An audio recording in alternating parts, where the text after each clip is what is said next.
गांधी जी की हत्या से आरएसएस का कोई लेना देना नहीं। तो मैं आपसे कहना चाहता हूं कि आइए हम सब लोग मिलकर उस विचारधारा की हत्या करें जिस विचारधारा ने गांधी की हत्या की, जिस विचारधारा ने हमारे राष्ट्रपिता महात्मा गांधी को, अहिंसा के पुजारी को हमसे छीना। क्या बजरंगबली जी ने आपसे कहा है कि चर्च में जाके हनुमान चालीसा पढ़ो?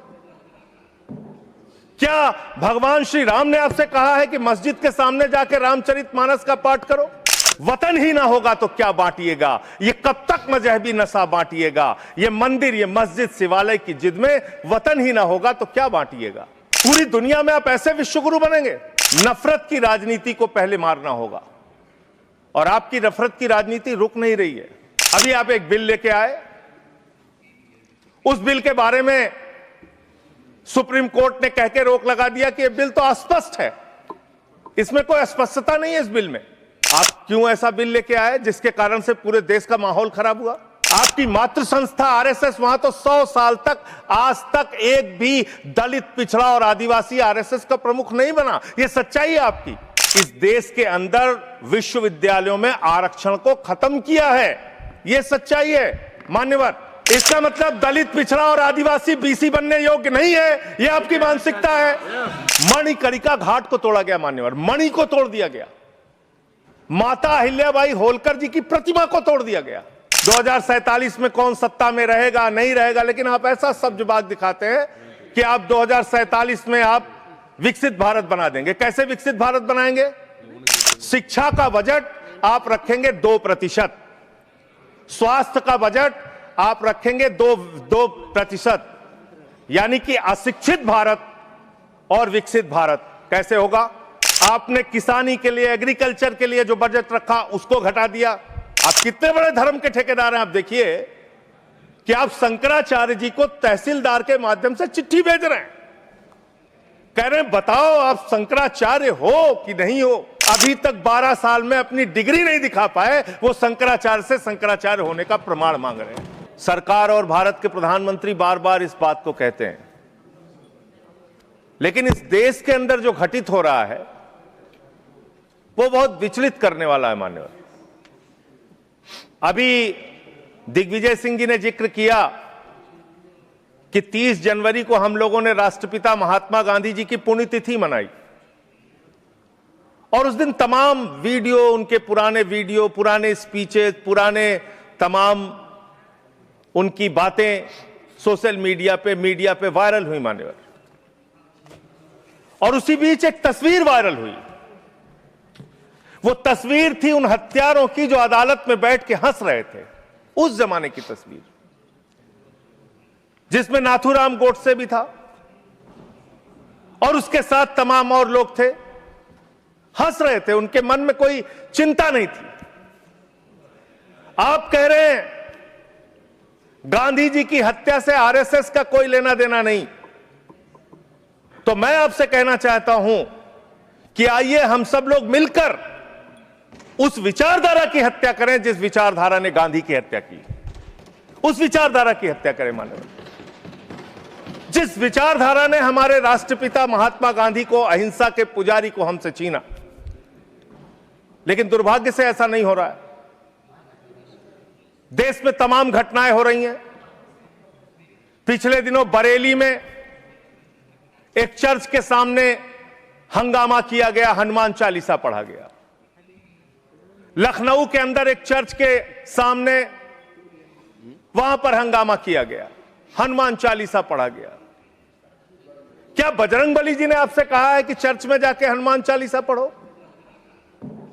क्या भगवान श्री राम ने आपसे कहा है कि मस्जिद के सामने जाके रामचरितमानस का पाठ करो? अगर आपको हनुमान चालीसा पढ़ना है, हनुमान जी के मंदिर में जाइए, रामचरितमानस का पाठ करना है, राम जी के मंदिर में जाइए, वहां से कुछ आशीर्वाद लेकर आइए अपने लिए और इस देश के लिए। लेकिन वतन को बांटने की कोशिश मत कीजिए, वतन को बांटने की कोशिश मत कीजिए मान्यवर। ये मंदिर, ये मस्जिद, ये शिवालय की जिद में वतन ही ना होगा तो क्या बांटिएगा? ये कब तक मजहबी नशा बांटिएगा? ये मंदिर, ये मस्जिद, शिवालय की जिद में वतन ही ना होगा तो क्या बांटिएगा? आप इस देश को बांटने का काम कर रहे हैं। एक विचलित करने वाला वीडियो उस दौरान आया मान्यवर। 25 दिसंबर के पहले जबलपुर में भारतीय जनता पार्टी की एक महिला नेता चर्च के अंदर घुसती है, घुसकर वहां एक नेत्रहीन महिला के साथ हाथापाई करती है और उसकी जो मासूम बच्ची बैठी रहती है उसको ये कहती है कि तुम इससे गलत काम कराने के लिए लाती हो। ऐसा समाज आप बना रहे हैं, ऐसा हिंदुस्तान बना रहे हैं। पूरी दुनिया में आप ऐसे विश्वगुरु बनेंगे। आज ऑस्ट्रेलिया में, इंग्लैंड में, यूएस में, न्यूजीलैंड में, दुनिया के अलग अलग देशों में जो लोग भारतीय रहते हैं उनको कितनी शर्मिंदगी महसूस करनी पड़ती होगी कि आप उनके धार्मिक मान्यताओं के हिसाब से उनको यहां पे पूजा अर्चना, इबादत, प्रेयर नहीं करने दे रहे हैं। यह हो रहा है मान्यवर इस देश के अंदर।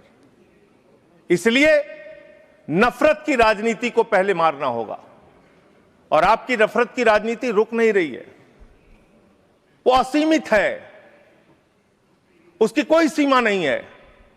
पहले हिंदू को मुसलमान से लड़ाओ, फिर हिंदू को सिख से लड़ाओ, फिर हिंदू को ईसाई से लड़ाओ, फिर हिंदू को हिंदू से लड़ाओ, जाट को गैर जाट से लड़ाओ, मराठा को गैर मराठा से लड़ाओ, दलित पिछड़े सवर्ण को आपस में लड़ाओ। अभी आप एक बिल लेके आए, उस बिल के बारे में सुप्रीम कोर्ट ने कह के रोक लगा दिया कि यह बिल तो अस्पष्ट है, इसमें कोई स्पष्टता नहीं है इस बिल में। आप क्यों ऐसा बिल लेके आए जिसके कारण से पूरे देश का माहौल खराब हुआ? आपने झगड़ा कराया दलितों यूजीसी का बिल, और आप इक्विटी बिल जो लेके आए, आपने कहा इक्विटी कमेटी जो बनेगी उसको लेके आपने जो इक्विटी कमेटी बनाई उसमें तमाम बातें आपने ऐसी लिखी, पूरे देश में आपने झगड़े का माहौल क्रिएट किया। आप कभी भी और कहीं भी दलितों और पिछड़ों और आदिवासियों के हितैषी रहे ही नहीं है। आपका संगठन, आपकी विचारधारा, आपकी मातृ संस्था आरएसएस, वहां तो 100 साल तक आज तक एक भी दलित, पिछड़ा और आदिवासी आरएसएस का प्रमुख नहीं बना। यह सच्चाई है आपकी। आप हल्ला मचा रहे थे कि देखो हमने दलितों, पिछड़ों, आदिवासियों के लिए कितना शानदार बिल हम लेके आए, कितना शानदार हमने काम कर दिया। सुप्रीम कोर्ट ने उस पर रोक लगा दिया। सुप्रीम कोर्ट ने कहा कि यह बिल अस्पष्ट है। आपने इस देश के अंदर विश्वविद्यालयों में आरक्षण को खत्म किया है, यह सच्चाई है मान्यवर। दलित, पिछड़े, आदिवासियों के लिए जो प्रोफेसर्स, असिस्टेंट प्रोफेसर्स की नियुक्ति होनी चाहिए, 80% से ज्यादा पोस्ट खाली पड़ी हुई है विश्वविद्यालयों में। और जो चीज आपके हाथ में है, आप दलितों, पिछड़ों, आदिवासियों के हितैषी कैसे हैं? 45 सेंट्रल यूनिवर्सिटीज है जिसमें से 38 केंद्रीय विश्वविद्यालयों में सिर्फ और सिर्फ सवर्ण जाति के लोग वीसी हैं और 7 में दलित, पिछड़े और आदिवासी हैं। तो आप बताइए जी, आज आप बताइए, आप मुझे बताइए, आपको 45 में से 38 सिर्फ एक जाति के, सवर्ण जाति के लोग मिल रहे हैं और बाकी 7 आपने पिछड़ा, दलित, आदिवासी बनाया और आप कहते हैं आप दलितों, पिछड़ों, आदिवासियों के हितैषी हैं। मैं वीसी की बात कर रहा हूं, वीसी की बात कर रहा हूं, वीसी की बात कर रहा हूं। वीसी की नियुक्ति आप करते हैं, वीसी की नियुक्ति आप करते हैं। इसका मतलब दलित, पिछड़ा और आदिवासी बीसी बनने योग्य नहीं है, यह आपकी मानसिकता है। इसका मतलब आपकी मानसिकता है पिछड़ा, दलित और आदिवासी प्रोफेसर बनने योग्य नहीं है। 12 साल क्या किया आप नॉट फाउंड सुइटेबल की कैटेगरी में डाल देते हैं उन लोगों को। आप क्या न्याय कर रहे हैं उनके साथ? पूरे देश के हाई कोर्ट, सुप्रीम कोर्ट की हालत देखिए सर। देश का है सुप्रीम कोर्ट 1 और 25 हाई कोर्ट। वहां पे कितने जज हाई कोर्ट के अंदर या सुप्रीम कोर्ट के अंदर दलित, पिछड़े, आदिवासी हैं? पता कर लीजिए, आपको पता चल जाएगा। तो अगर कहीं उनके साथ न्याय की बात आती है तो आप न्याय नहीं, नौटंकी करते हैं, जानबूझ के दिखाने की कोशिश करते हैं कि आप उनके हितैषी हैं, जबकि आप हैं नहीं। आपको है ना, और पूरे देश का वातावरण खराब किया आपने। मैं इस सदन के अंदर आपके माध्यम से सरकार को प्रस्ताव देना चाहता हूं, अगर आपकी नीयत साफ है तो हर विश्वविद्यालय में दो तरह की कमेटी बनाइए, एक जो सिर्फ और सिर्फ कास्ट डिस्क्रिमिनेशन को देखे, यानी कि जाति के आधार पर भेदभाव को देखे, और दूसरी कमेटी आप वहां पर बनाइए जिसमें कि हर प्रकार के भेदभाव को आप कवर कीजिए। कोई झगड़ा ही नहीं होता। भाषा के आधार पर भेद, लिंग के आधार पर भेद, किसी भी प्रकार का भेद, उसको देखने के लिए एक कमेटी बनाते, और जाति के आधार पर हो रहे भेद को देखने के लिए एक कमेटी बनाते। कोई झगड़ा ही नहीं होना था। आपने जानबूझ के झगड़ा कराया। दूसरी बात मान्यवर, अभी मैं पिछले दिनों एक पदयात्रा कर रहा था मिर्जापुर से लेकर काशी तक, और उस दौरान काशी के अंदर मंदिरों को तोड़ने का मामला सामने आया। मणिकर्णिका घाट को तोड़ा गया मान्यवर, मणि को तोड़ दिया गया, माता अहिल्याबाई होलकर जी की प्रतिमा को तोड़ दिया गया, और वो वीडियो मैंने ट्वीट कर दिया तो मेरे ऊपर उल्टा मुकदमा लिख लिया गया। कितना मुकदमा लिखेंगे आप लिखिए मुकदमा मेरे ऊपर। मान लीजिए मैं झूठ बोल रहा हूं, आपकी पार्टी के नेता सुमित्रा महाजन जी, उन्होंने कहा कि माता अहिल्याबाई होलकर जी की प्रतिमा तोड़ी गई, मणिकर्णिका घाट को तोड़ा गया। आपकी पार्टी के नेता और केंद्र राज्य सरकार के मंत्री रविंद्र जायसवाल, उन्होंने कहा मणिकर्णिका घाट को तोड़ा गया, मंदिरों को तोड़ा गया, माता अहिल्याबाई होलकर जी की प्रतिमा को तोड़ा गया। आप उन पापियों के खिलाफ कार्रवाई करने के बजाय मेरे ऊपर एफआईआर कर रहे हैं। आप ऐसा शब्द मत बोलिए। कौन जिन लोगों ने तोड़ा मान्यवर, जिन लोगों ने मंदिर तोड़ा, उन गुनहगारों को मैं चाहता हूं, चलिए गुनहगार कह देता हूं, भाषा शैली चलिए मान्यवर गुनहगार संयम के साथ साथ उन गुनहगारों को जिन्होंने उस पुरातन पवित्र मणिकर्णिका घाट को तोड़ा, माता अहिल्याबाई होलकर जी की प्रतिमा को तोड़ा, कार्रवाई उन पे करने के बजाय आपने मुझ पर एफआईआर कर ली। मैं आपके माध्यम से सरकार से मांग करता हूं, अगर आपने कोई तोड़फोड़ वहां पर नहीं की है, 3 सदस्यों का, और तीनों बीजेपी के रहे, मैं तो कह रहा हूं 3 के तीनों बीजेपी के लेके जाइए आप।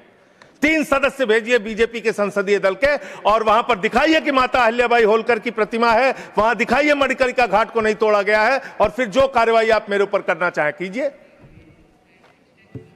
आपने काशी को बर्बाद करने का एक मन बना लिया है। काशी कॉरिडोर के नाम पे आपने सैकड़ों मंदिर वहां पे तोड़ दिए, वहां पे शिवलिंग लंका थाने में पड़े हुए हैं। यह घटना अगर किसी विपक्ष के राज्य में हुई होती, आप पूरे देश में हंगामा कर देते, फसाद करा देते पूरे देश में। लेकिन आपने वहां मंदिरों को तोड़ा, पवित्र घाटों को तोड़ा। 54 देश के नागरिक आते हैं काशी में मान्यवर, वो वहां पे बिल्डिंग देखने नहीं आते, वो वहां पे आते हैं वहां के पुरातन मंदिरों को देखने के लिए, वो वहां पे आते हैं पुरातन घाटों को देखने के लिए, पौराणिक मंदिरों को देखने के लिए, वो इसलिए आते हैं काशी की गलियों को देखने के लिए। आप वहां तोड़फोड़ कर रहे हैं। जाके पूछिए वहां के लोगों से कितना गुस्सा और नाराजगी उनके मन में है। लेकिन आपको धर्म में भी धंधा करना है, हर जगह धर्म के नाम पे भी धंधा करना है, वो काम आप वहां पे कर रहे हैं। दूसरी बात, इस भाषण में शिक्षा की चर्चा हुई, स्वास्थ्य की चर्चा हुई, जल जीवन मिशन की चर्चा हुई, और कल बजट आया तो आपकी कलई खुल गई। आप विकसित भारत की बात कर रहे हैं, कह रहे हैं विकसित भारत बनाएंगे। कब बनाएंगे? 2047 में बनाएंगे। उसको 3047 कर दीजिए। 1000 साल बाद कौन पूछने वाला है सर? 3047 में हम भारत को विकसित भारत बताएंगे, 1000 साल बाद कौन पूछेगा? 2047 में कौन सत्ता में रहेगा नहीं रहेगा, लेकिन आप ऐसा सब्जबाग दिखाते हैं कि आप 2047 में आप विकसित भारत बना देंगे। कैसे विकसित भारत बनाएंगे? शिक्षा का बजट आप रखेंगे 2%, स्वास्थ्य का बजट आप रखेंगे 2%, यानी कि अशिक्षित भारत और विकसित भारत कैसे होगा? अस्वस्थ भारत और विकसित भारत कैसे होगा? आपने ग्रामीण विकास के नाम पे जो बजट का हिस्सा है उसको कम कर दिया, तो एक अविकसित ग्रामीण व्यवस्था के साथ आप विकसित भारत कैसे बनाएंगे? आपने किसानी के लिए, एग्रीकल्चर के लिए जो बजट रखा उसको घटा दिया। आप कैसे करेंगे विकास? विकसित भारत का आपका सपना क्या है? जिसमें लोग अशिक्षित रहें, जिसमें लोग अस्वस्थ रहें। आपकी आयुष्मान भारत की स्कीम की हकीकत क्या है? एक ही नंबर पे 9999 नंबर पे 10 लाख से ज्यादा लोगों का रजिस्ट्रेशन हुआ है। 600 से ज्यादा 625 करोड़ रुपए का फ्रॉड हुआ है। आपकी सीएजी रिपोर्ट में आया आयुष्मान योजना के अंतर्गत।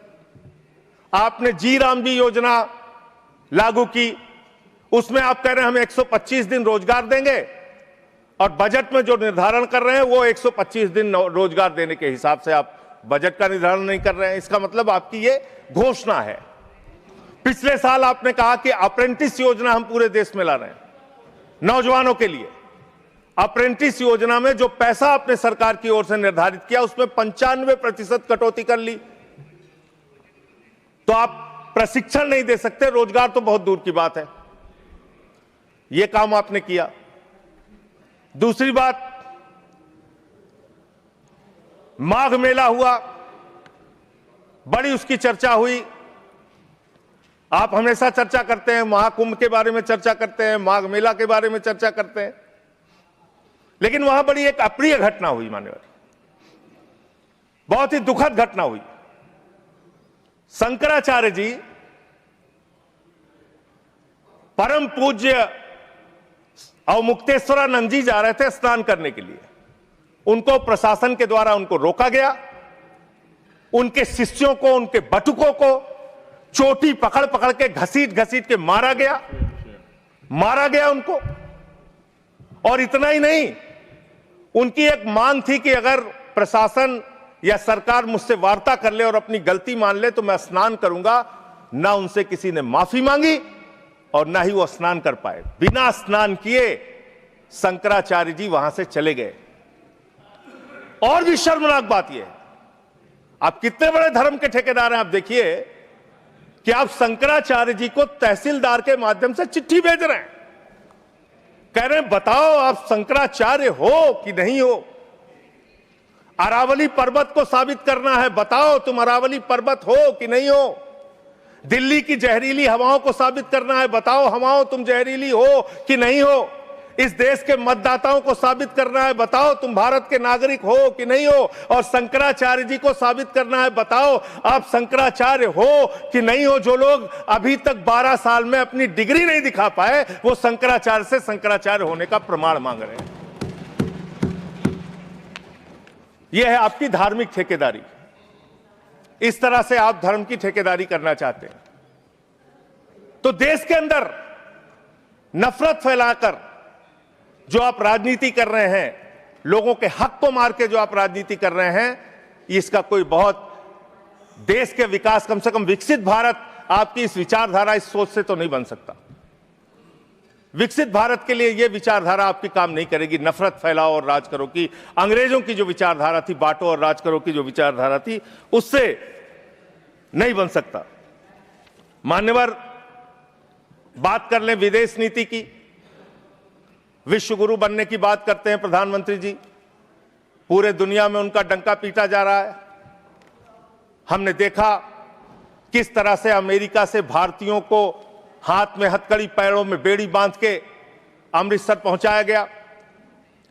हमने देखा कि किस तरह से सीज फायर के लिए कम से कम 70 बार अमेरिका का राष्ट्रपति ट्रंप कह रहा है कि उसने ट्रेड डील की धमकी देकर सीज फायर कराया, ट्रेड खत्म करने की धमकी देके। हमने देखा कि किस तरह से चीन यह कह रहा है कि वो सक्सगाम में निर्माण कार्य करेगा और आपकी पार्टी के दफ्तर में उनके प्रतिनिधि मीटिंग कर रहे हैं। उसी दिन वो बयान दे रहा है, बीजेपी के दफ्तर में वो लोग मीटिंग कर रहे हैं, उसी दिन चीन का बयान आ रहा है कि हम सक्सगाम घाटी में निर्माण कार्य करेंगे, पुल बनाएंगे, सुरंग बनाएंगे। आपकी विदेश नीति क्या है? बांग्लादेश में हिंदुओं की हत्याएं हो रही हैं, उस पर आप खामोश रहते हैं, चुप रहते हैं, बोलते नहीं है। आप किसी भी मामले में सामने मुखर होकर सामने आके स्पष्टीकरण नहीं दे रहे हैं। लाइव लगातार के वीडियो को लाइक करें, सब्सक्राइब करें और बेल आइकन को दबाना न भूलें।